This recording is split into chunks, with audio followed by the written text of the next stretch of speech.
السلام عليكم ورحمة الله. أعوذ بالله من الشيطان الرجيم. بسم الله الرحمن الرحيم.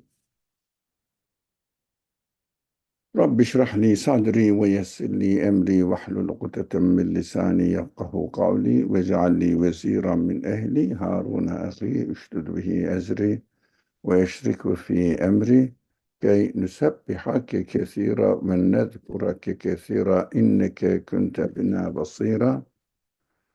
وصل اللهم على محمد وعلى آله وأصحابه وأتباعه وسلم. ربنا اغفر لنا وارحمنا وأنت خير الراحمين آمين والحمد لله رب العالمين آمين يا رب العالمين. السلام عليكم ورحمة الله.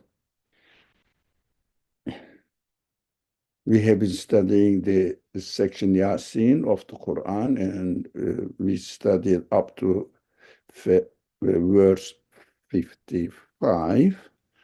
And after describing the disbelievers' position, and we discussed them in details, now a new subject is started here in this verse.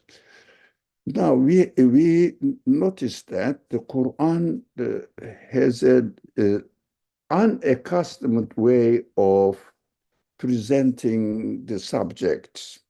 Unaccustomed way means in its own time also, it wasn't in its first time when it was revealed to the Prophet, it was an unaccustomed way.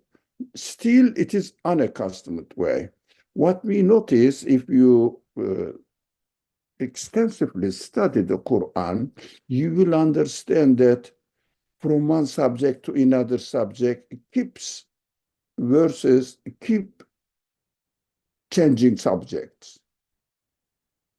Sudden change. Of course, this is one of the main characteristics of the Quran that we have to learn from this character of the Quran. What is this specific character of the Quran? Quran is not instructing one subject and then follow the other, and complete it. Not in this way, because it is addressing not in an academic way to the audience or to the readers. It is addressing general public. And general public cannot read the Quran from cover to cover. Now, especially when it was during the revelation period, it wasn't complete. It didn't come down, or it wasn't sent as a book. It was sent step by step, alongside with the life of the Prophet and the people around him. The Quran's aim was to construct human personality according to the purpose of the Quran. According to the purpose of the Quran. Which means we have to question, why does God speak? Or ask the same question from another perspective. Do we really need to get some answers to our questions while living in this world? Because this universe is wonderful in its exquisite existence. It is mind-blowing. The things are going so perfect and also continuously changing, and lots of mysterious appearances we see in the existence of the universe and also in our own existence. But we don't know what's going on exactly. Why is it that? Why is the universe as it is? And why I am given such a strange and incomprehensible capacities that I cannot really fulfill it. I cannot really fully use them. So amazing. And there is no answer. Quran gives this answer, but while it is giving the answer, doesn't start only from one subject. And I will educate you in this subject and then another subject. This is called in the Quran, among the Quran scholars, iltifat. It means while talking about one aspect of life, it turns into another aspect of life. Mainly, what the Quran does, first of all, establishes one's world view. It means existence. How do you really perceive existence? Another, the human life has lots of practical questions. Yet it is not only theoretical. So they have many questions. How should I behave in this society?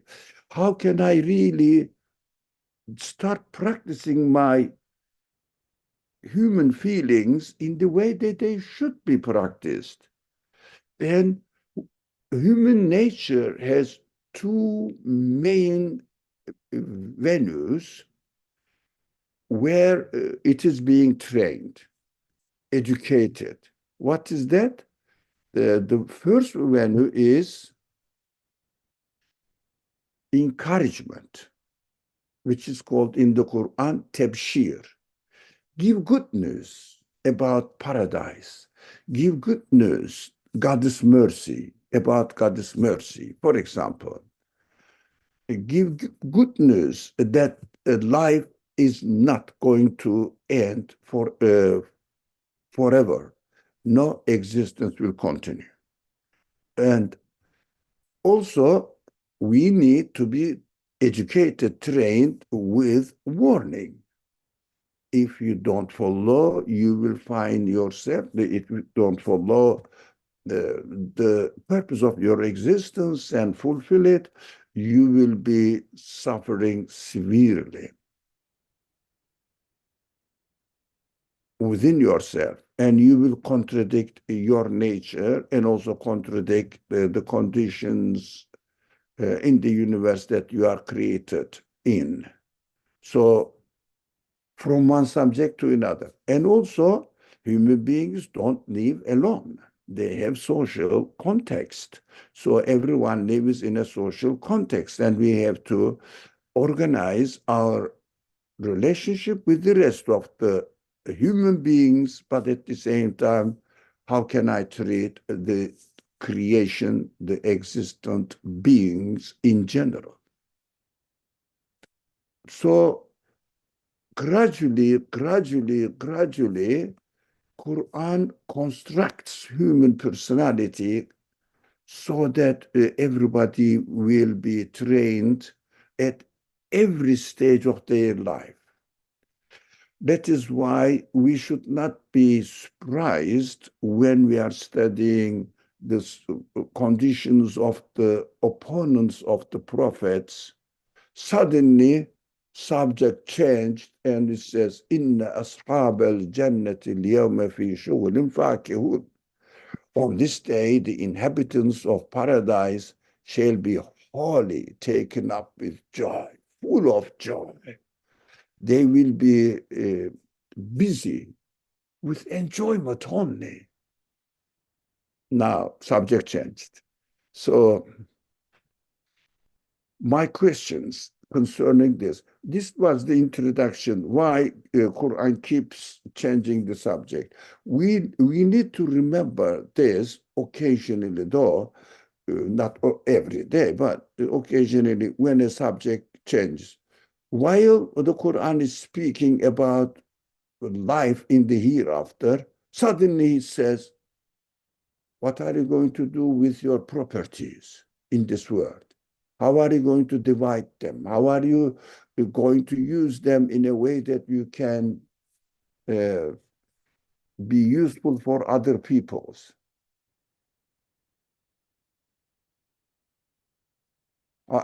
But it's very technical. Yeah, I can yeah, write it um, for your sake, but only I said this so those people who know about the science of the Quran or discipline of the Quran, they will know which easily what I am talking about. Here it is. Uh, one of them is iltifat. The other one is tabshir. I use these Arabic words. And the other one is also, let's say, takfir, khawf.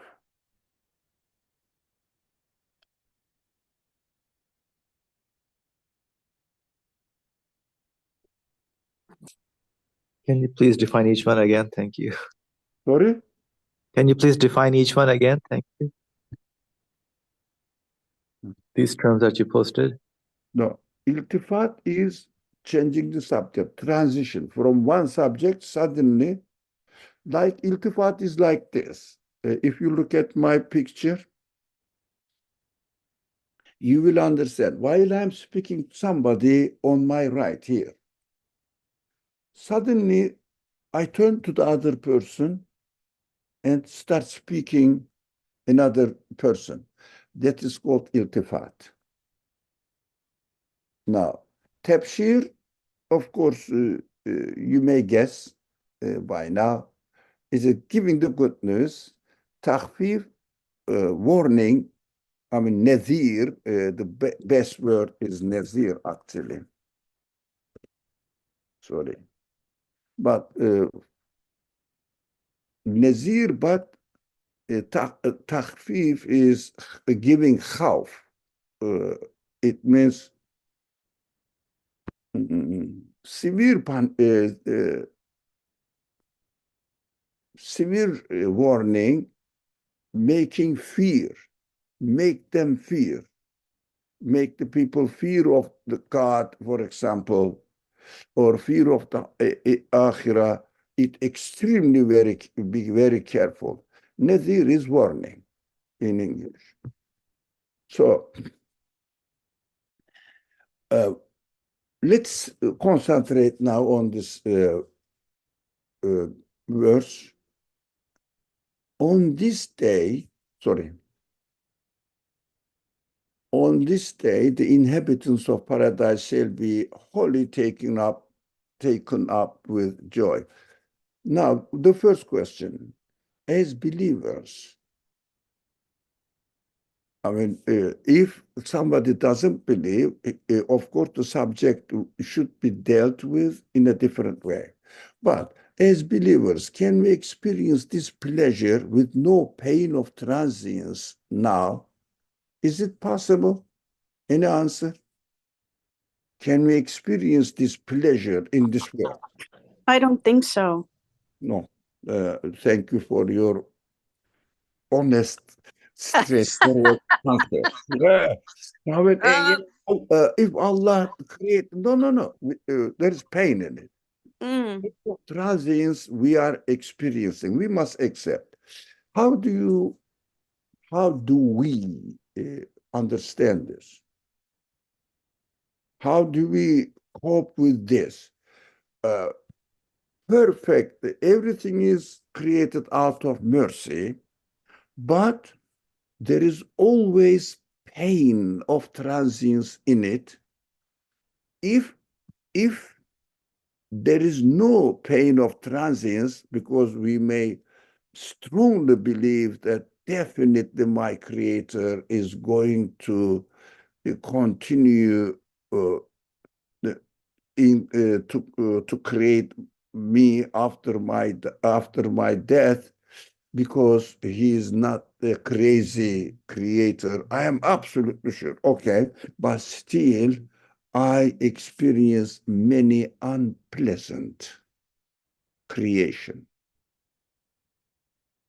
I am disturbed for something. Somebody may really give me pain in one way or another, psychological or physical pain, or the creation itself may not be always pleasant. So we should understand that the conditions of this world. Do you have any answer to this? How do we deal with this physical, worldly pains? Well, I could venture an answer. It seems to me that the opposite of pleasure is pain. So if you don't experience pain, then you can't possibly experience pleasure. You have to have, you can't have one without the other. That's what I think. Yeah, that is a good answer. It explains one aspect of it. Thank you for joining, by the way. Thank you. And Oh, you're welcome. My pleasure. yeah, thank you. So that is definitely one aspect of it. But sometimes it is very severe. I'm not talking about death because we discussed about death. If I am convinced that my creator is a wise creator, he wouldn't create me here and give me this enormous potential to understand his capacity as the creator, infinite, absolute capacity, limitless capacity. I understand this, and he must continue my existence so that I can really cope with this, take up this transient, saying that no, it is not transient. I am going to be permanently given existence. That is, let's say, with belief in the hereafter, necessity of the resurrection, it solves the problem. How about while we are living here in this world, we are experiencing some pain, as our friend explained. One aspect is, since we are given the capacity to understand by comparison only, so there must be a difference in creation. Some of them are, let us make it easy, completely black. Some of them are completely white.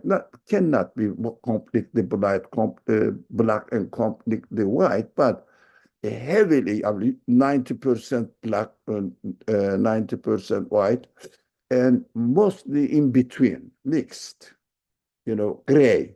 But it has shades of gray, the color gray. So very dark gray, light gray. We are going through these experiences so that we will make choices. Which one is better? Which one is better? And understand the main purpose of this creation. God is really seriously educating us, training us, and not letting us alone at all by reminding me my impotence. I have no power to guarantee anything.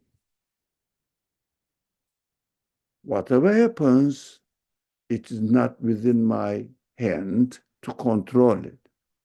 I cannot control anything in my life. So what it means, I am a needy, created being. And after realizing this complete impotence of human beings, not being able to control anything, I say, then who is operating on me? Who is really controlling the existence?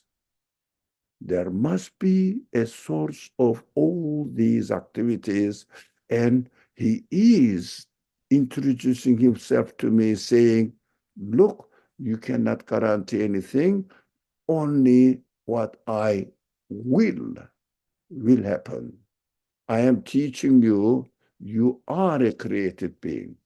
That is why I have to experience that not everything is guaranteed as I want, but I am trained to understand who can guarantee my life. That is the key point. Who can guarantee my expectations to be fully fulfilled, satisfied? Only the one who creates the universe. Everything is subject to its control, its creation. The creator of the universe, his creation, let's call it, because the universe is really a work of obvious, that it is a work of a conscious being. So we have to use in English he. So he is the one who can guarantee, so that I will know where I can seek refuge with. Only acknowledging him, I can say, yes, he is my Lord, the creator, the owner, the sustainer, the organizer of the universe and my life in it. I think the question one is enough to talk. Would you like to share something more?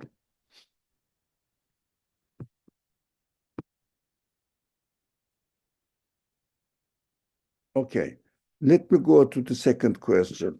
Spirit. Oh, no, for me, it's clear. Thank you very much. Oh, thank you, Anne. So, two, spirit doesn't die. We know that the principles of creation is constant, doesn't change. Because they don't change, so when the things are subject to the principles, cease to exist, but principle still remains. And my typical example, let's say the water gets frozen when certain degree, whether the climate drops until under certain degree of heat. So when it gets and the water freezes and it becomes ice. Now, when that the weather is created in a warmer conditions and ice melts and it is water. But when water or the ice melts, it doesn't mean that the principle of freezing disappeared and non-existent. No, it exists. When the conditions are realized, then water freezes again. The principle is there. That's what we understand. My human side is my principal existence. My body is subject to change. And also in my practical life, I know that although my body may lose some abilities to function, the spirit, human spirit, still wants to function in this way. But it cannot really realize the functioning because there is no tool to do it. But if it is repaired, the body is repaired, it started functioning again. So we understand that spirit is fixed, constant, body is subject to change, transient. So spirit is not transient. There are many evidence this. So spirit doesn't die. However, the spirit is trained here. It will continue the same in the hereafter. However, not however, comma, no. However, in what way the spirit is trained here, the spirit will continue the same way in the hereafter. So, since spirit is not going to change, and spirit will remain as it is in the hereafter, why is death then? Why death is created then? An answer? Like a transition, just like we were born in this world to take it, to learn how to recognize who our Lord is, basically, in a way. Yeah, Qualities. So, as the spirit recognizes, did you mean this? Did I understand you right? As the Exactly. So the spirit goes through the whole journey and the lifespan that we are given. And then there's a lot of training and learning that happens to recognize, and then it develops in this way.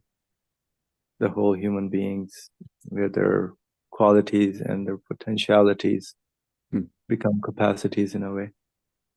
Now it becomes capacities, and spirit, if you like, starts operating, if you like, at a higher level, and also in a larger capacity, but body is created in such a way that it cannot fulfill it. Because body allows spirit to function only in a limited way. Simple example, I want to see now how the galaxies in detail are organized. I can't. I can't. My eyes is not capable of it. And if I realize that this is a need for me, then body says I cannot fulfill it. So I have to change it. But this is a worldly simple example. In fact, the spirit is qualified to comprehend the absolute qualities of its creator, where in each section of the, if you like, element of the element of the spirit. For example, if my sense of love, my sense of mercy, my sense of fear, my sense of, for example, wisdom, realize that they are given to me by an absolutely wise one. But I cannot really observe the absolute manifestations of wisdom of the Creator, but I know everywhere, at every stage, his wisdom is realized, but my body doesn't allow me to get into the atom, into the particle, see the details. Look how many thousands of people are working on the how do you say, how the particles are functioning, how many thousands of people are devoting their life on studying atom and its particles.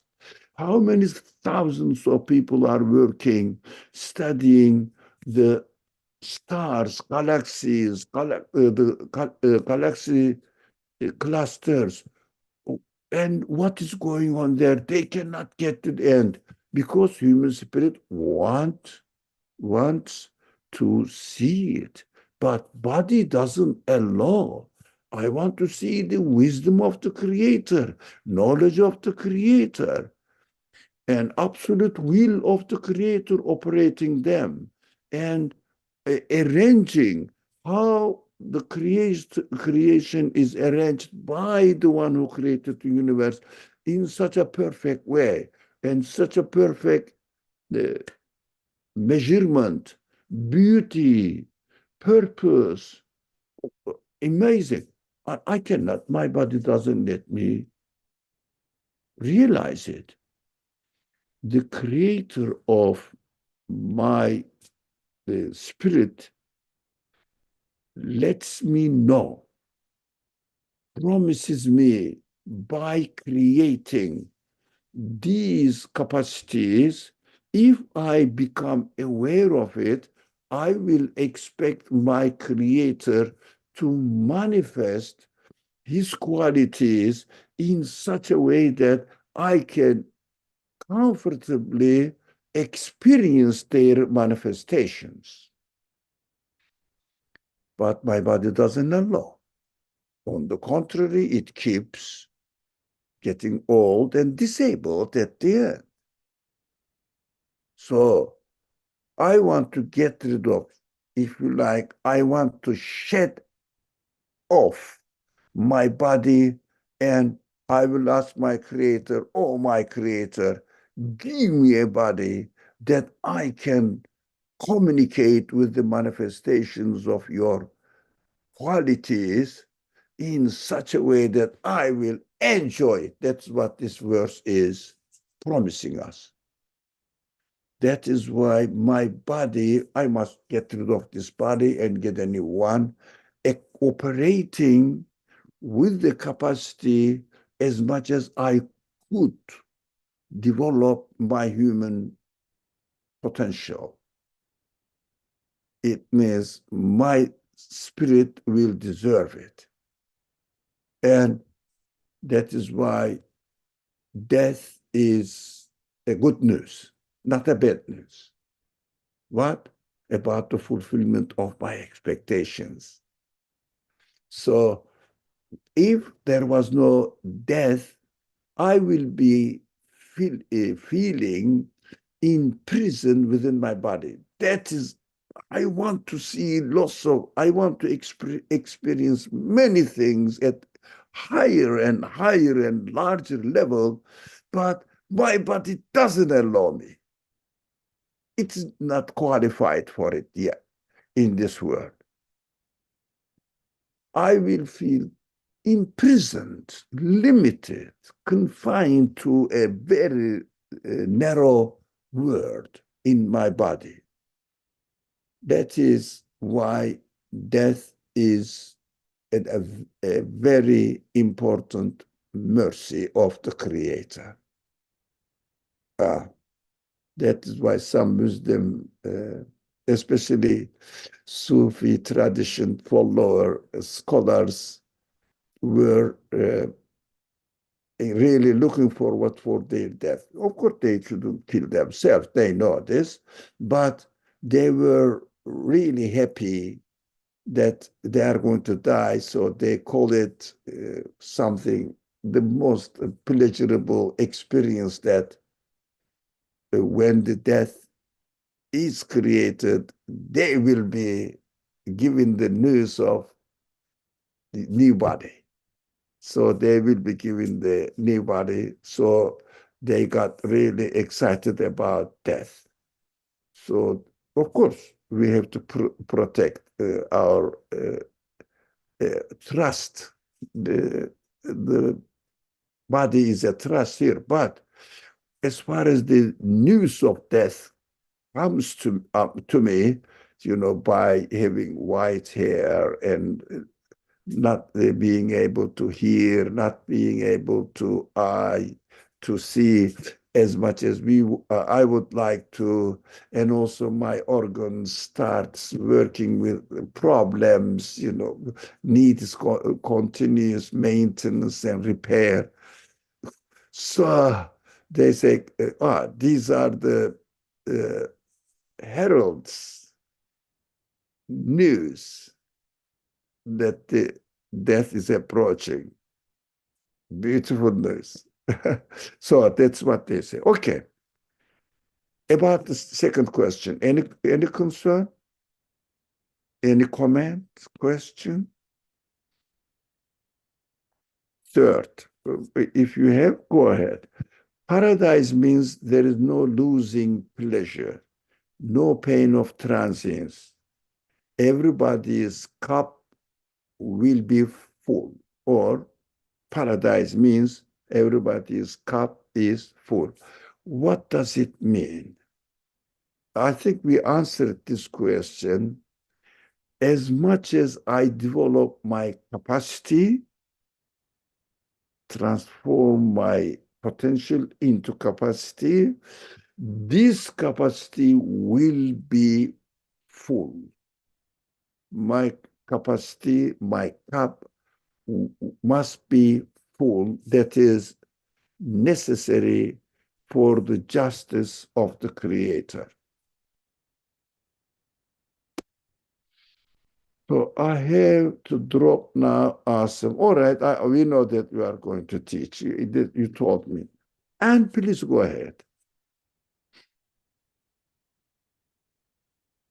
Yes. I have a question about everyone's cup will be full.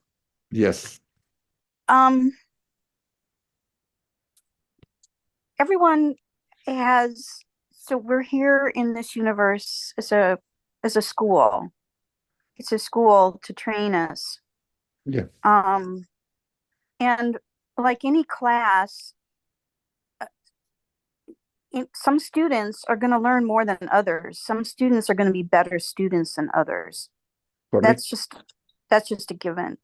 So when we die, and if we're allowed to enter paradise, my experience in paradise will be based on how my training went in the when I was living in the universe. Exactly. Yeah. So, yeah, that I understand. My question is about everyone's cup will be full. If we had different experiences on Earth and different levels of understanding, like in any class, I finished the class and some I didn't get much out of it, let's just say. My friend got a lot out of it. That means that in paradise, some people's cup is going to be more filled than others. That's how I understand this. I don't know if that's correct, but that seems like a logical conclusion. Shall I interrupt you here, but don't leave. Wait and don't unmute yourself. Oh, okay. I won't. Yourself. I'm But sorry, you sorry. understand?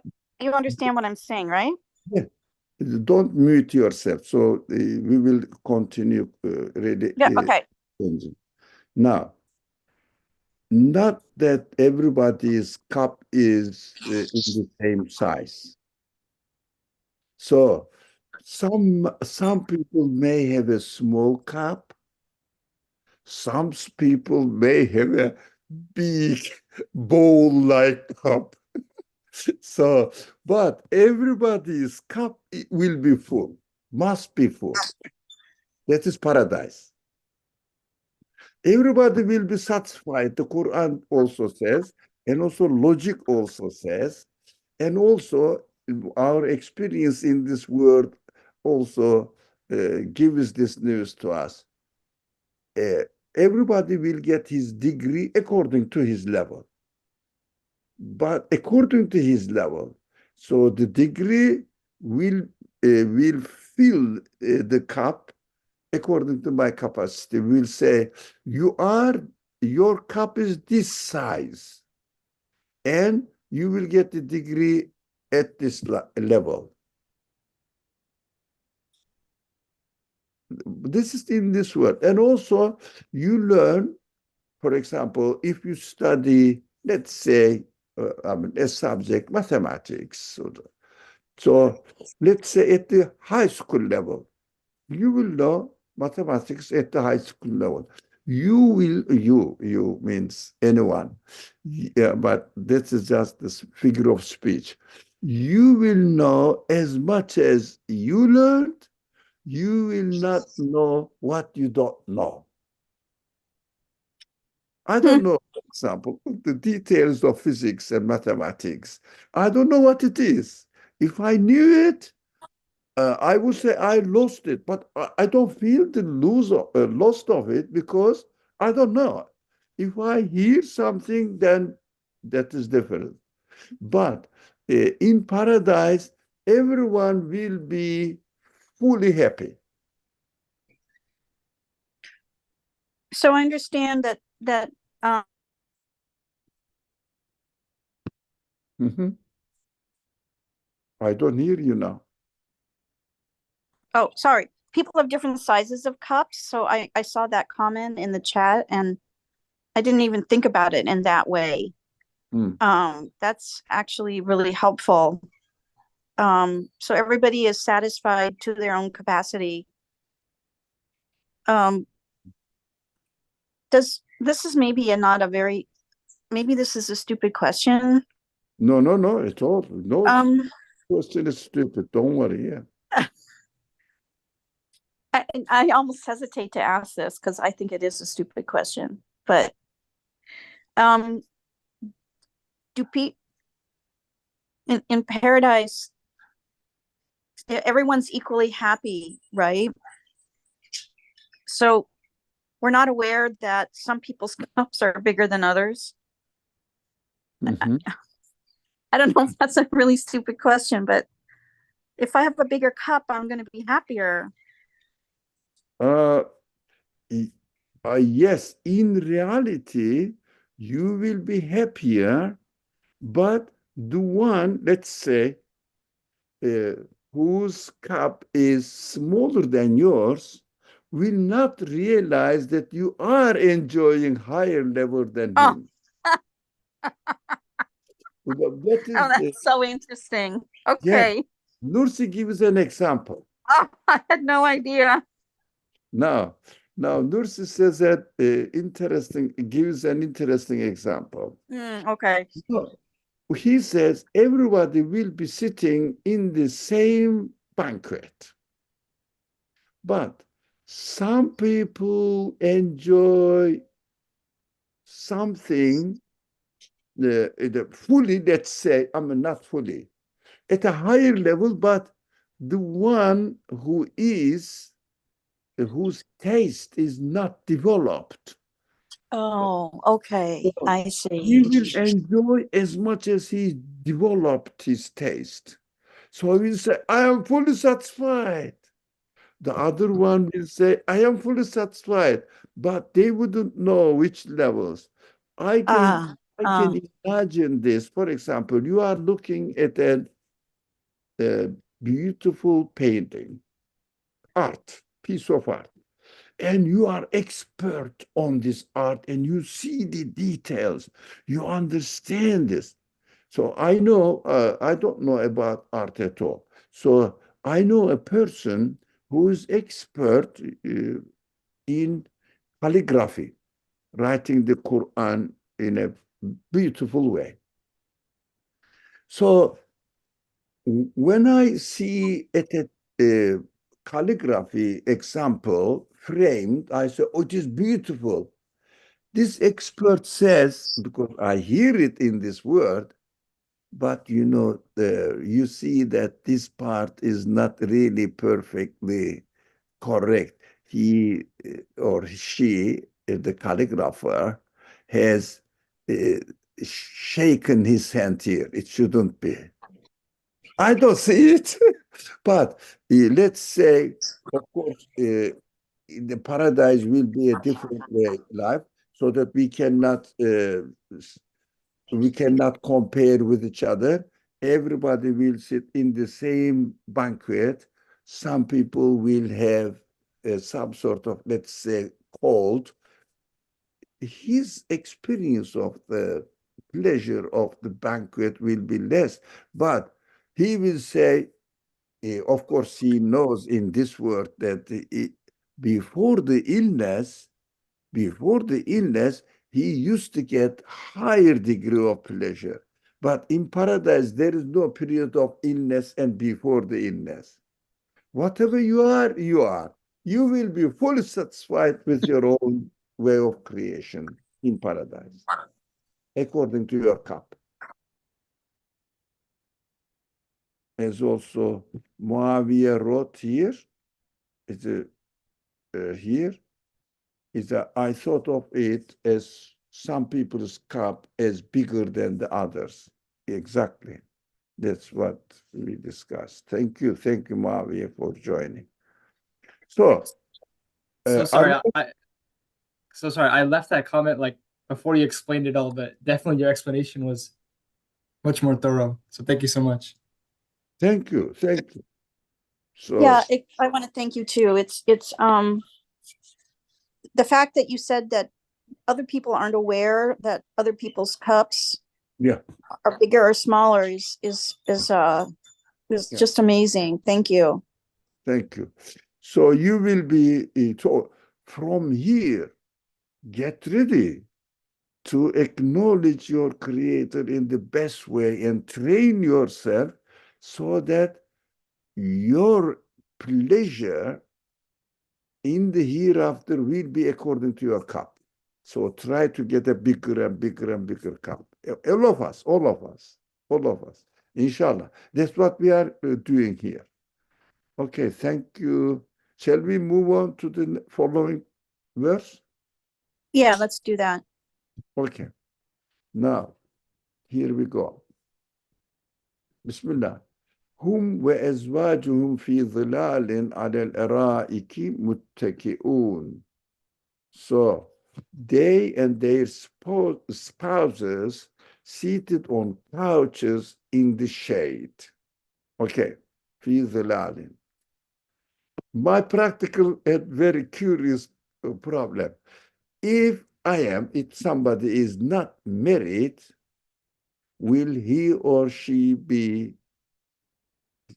have or be with no spouse? She's not yet married.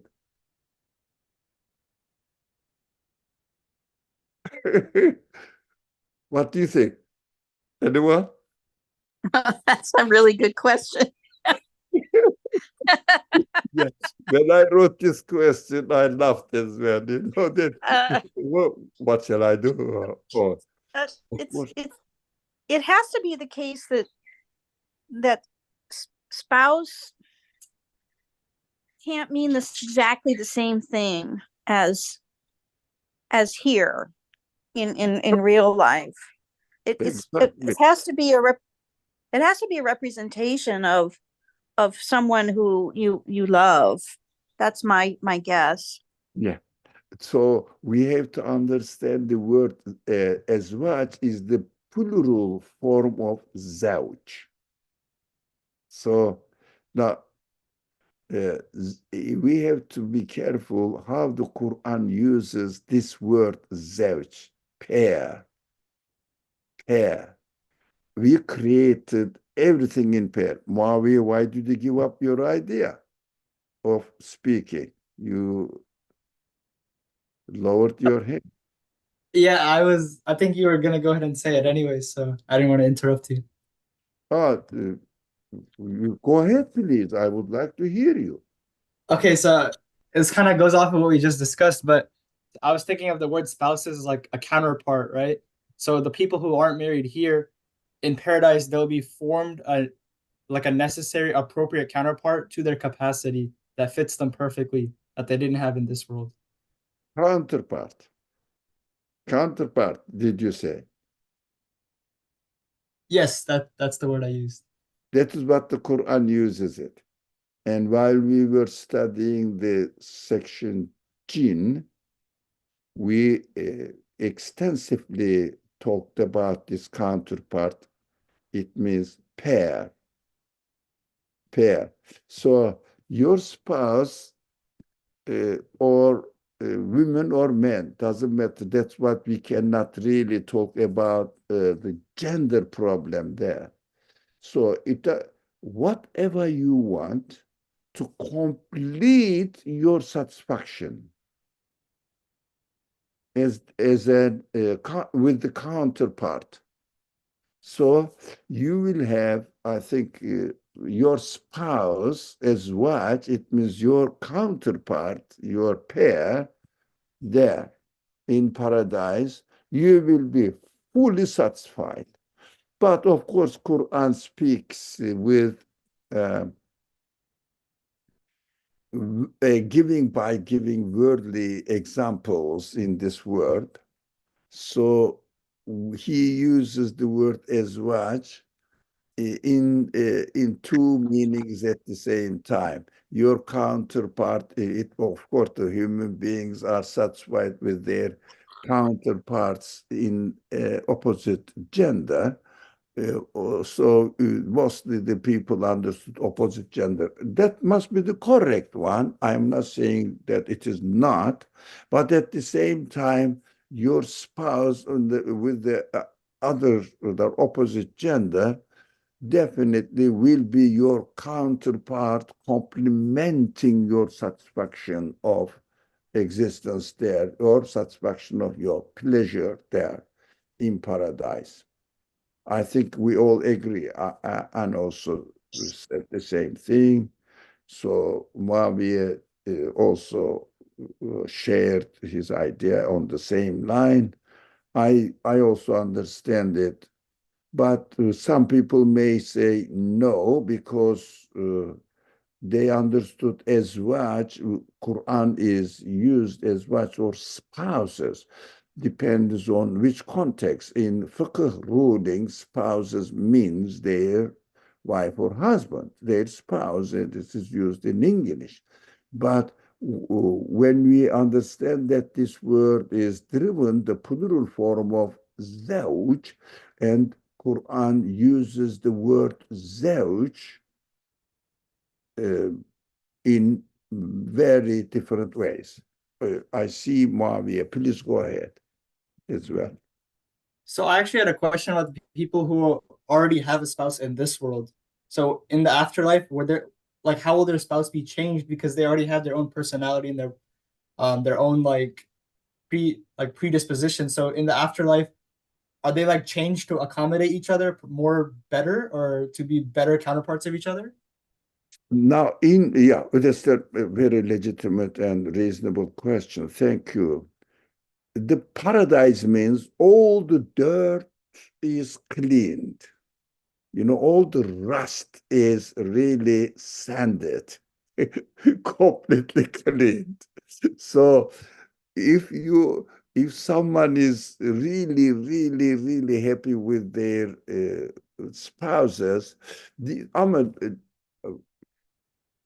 we cannot think of the creation of paradise as we experience this world here. It will be a completely different creation. In this creation, you will have your a counterpart there. It will be your wife. It will be your wife, your husband.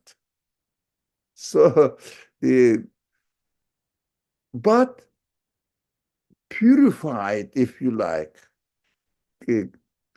cleansed completely so that it will function as your real counterpart, that fully matching your expectations. The other also will feel about you as well. But no one is perfect in this world, but in the next creation, in paradise, everyone's imperfection will be cleaned off. So don't worry. Somebody may say, I'm fed up with my husband or my wife. So are we going to be together again in the hereafter? Come on. Why don't I? So it is just a misunderstanding because the type of creation completely will be different from the type of creation here. So examples must be understood as just examples, not exactly the same. We experience here, we are created in such a way that we want another partner in our life, our wife or husband, our spouse. There will be also something like replacing this, but there the creation will be completely different. So I think we got some idea about this. Now, What do you think the couches is referring to Wait, here? could I go back just a second to the Perfect. spouse, Absolutely. the spouse Yes. issue? Yes. My Absolutely. Yeah. my take on it is that we're not necessarily matched in this world with the ideal spouse. Yeah. So when I read this, I think that paradise is guaranteeing that you will find your perfect match. I mean, maybe in this world there are people who find their perfect match. Well, they may Um, divorce. They may even divorce, quarrel. it, Yeah. right. They or they may just have found their perfect match just, you know, because of I don't know what. Like, I know lots of people who don't have perfect matches, and I know people who do have perfect matches. So Many of them. I know. So I think for me, my hope is that the match would satisfy me to my fullest, and it doesn't have to. It would just be. It wouldn't be my current spouse, but a counterpart that satisfies me to my fullest. The ideal one. That's how I look at that. That you may or may not have found in this life. Yeah. We cannot really transfer this life, this physical life, bodily life, into hereafter, completely different creation, because no one, how much, for example, even let's remember the life of the Prophet Muhammad alayhi salatu wasalam. He was a perfect apt, worshiping God perfectly, but did he have really, really a comfortable life at all? Maybe more problems, troubles he dealt with. He suffered from insults, injuries, and lots of problems. We see in Sirah narration, in the biography of the Prophet, we see that wherever he went, whatever the conditions were, he was dealing with problems. This is the life. But in the hereafter, as much as we know, he will be the best person who's enjoying the existence. What happened to the troubles? Disappeared.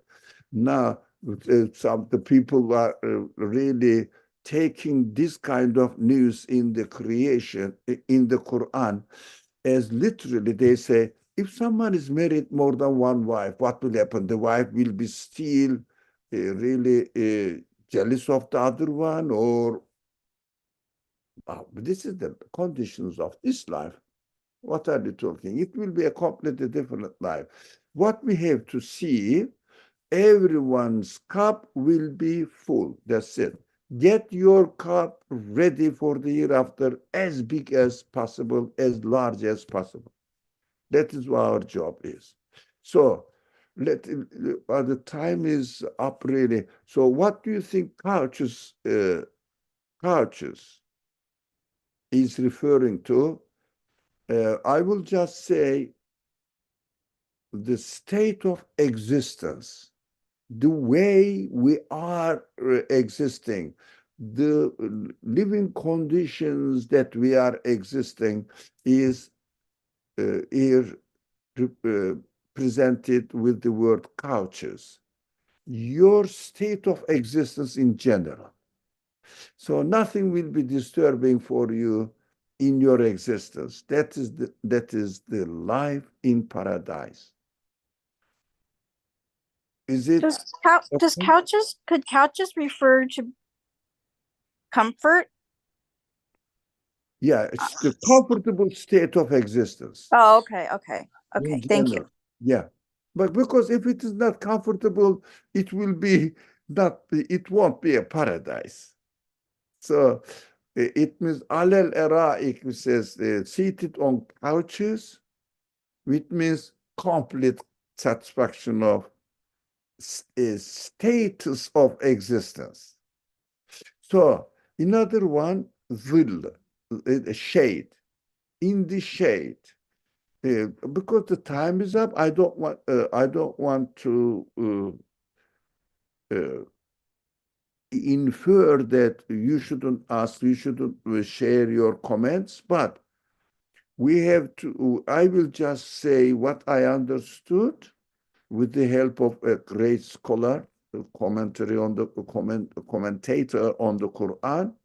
So we will understand this. I will share my idea and see if you agree or not, or would you like to add more and more questions? We will talk about it. What does shade signify here in the Quran, this word? And the feeling protected is the question mark. It means shade. Am I felt protected there under the shade? The Razi comes up with a help for us. It says inner fulfillment and peace of mind. I loved it and I quoted it. I don't usually quote from the classical scholarship, but that makes straight away perfect sense, and I wanted to share it with you. So in the shade doesn't mean that we are under clouds or something like that. Physical, this is the conditions of this world. Quran gives the example from this world so that you can transfer it into unimaginable creation of the world, and you will say, there is a simple example here. Simple example is created when the sun is very hot. If I am under the shade, I am comfortable. So how are we going to understand this word as it is used in the Quran, describing the conditions of paradise? So Razi's explanation really makes sense. Yeah, Muawiyah. I have to head out now. I will see you tomorrow. Inshallah, Mavi, I will see you tomorrow. Wassalamu alaikum wa rahmatullah. So any more comment, questions, concerns about with this last point, last question? Okay, I understand there is no problem. So you agree as Oh yes, it's very I like the quote a lot. It's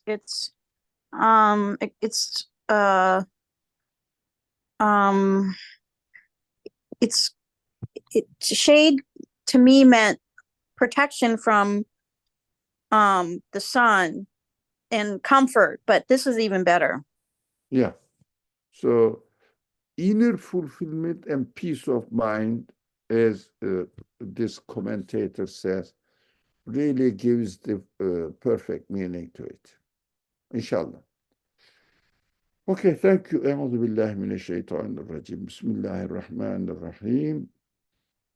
سبحانك لا علم لنا إلا ما علمتنا إنك أنت العليم الحكيم وآخر دعواهم أن الحمد لله رب العالمين بحرمة سر سورة الفاتحة. Inshallah, I will see you again in our classes and contributing like this and making it more interactive. Inshallah. Thank you so much. Are most welcome. Assalamu